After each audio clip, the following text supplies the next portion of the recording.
the requirement, Honorable Speaker, or the resolution that all consul generals who had been posted to stations without appropriate vetting in accordance with our Constitution and our laws be recalled by the appointing authority, Honorable Speaker, so that they are vetted.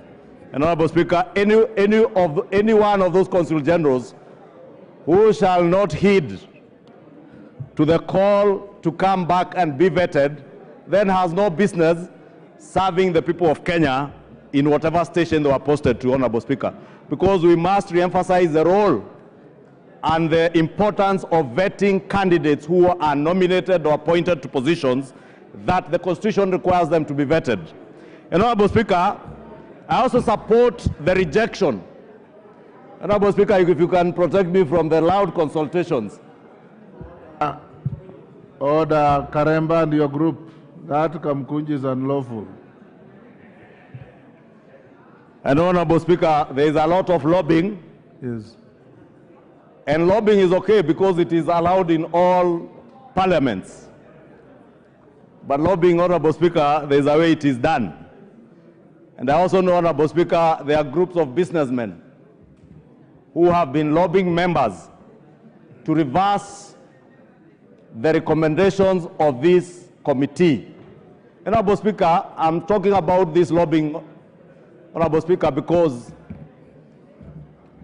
the businessmen who have been lobbying members had no opportunity, like the Committee of Foreign Relations, to interrogate each of these candidates. And I know they have been lobbying people on the basis of their ethnicities, on the basis of where they come from, and even at times enticing members with the incentives.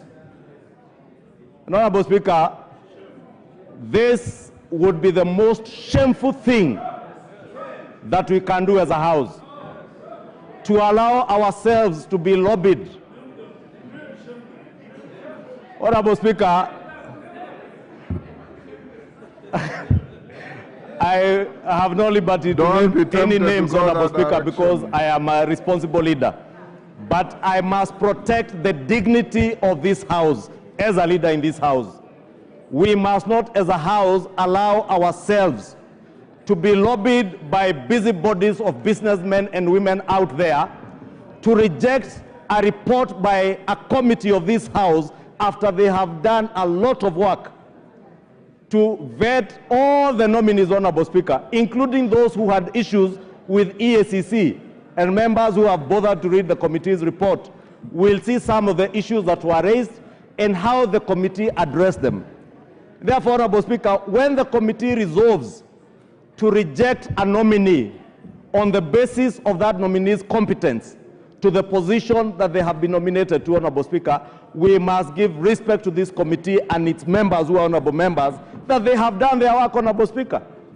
Honorable Speaker, we were all watching on TV, and that is why, Honorable Speaker, I must thank you and the Parliamentary Service Commission for making it possible for all these vetting processes to be broadcast live on TV, so that Kenyans can vindicate this House when we reject a nominee. And Honorable Speaker, I want to say I support even the rejection of Charles Githinji Keiru as Consul General for Goma. Goma, Honorable Speaker, is not a small station, and you've been Minister for Foreign Affairs, you know.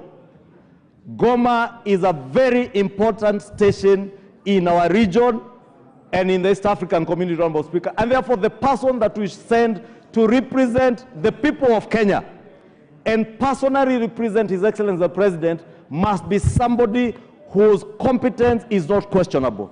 Must be somebody that we have confidence in as a House, that he represents the people of Kenya and the best amongst the people of Kenya. And I want to support, Honorable Speaker, the committee's report in the rejection of the Honorable the Charles Githinji Keiru and the recall of all other consul generals who in the last regime were posted to stations without going through vetting, because our laws, our constitution requires that this House vets even consul generals. And therefore, Honorable Speaker, I support the committee's report in its totality to pass those that the committee has agreed that we pass, and to reject those that have been proposed for rejection and to also support those who are being recalled as recommended by the committee, because we will just be emphasizing. Women Rep Busia.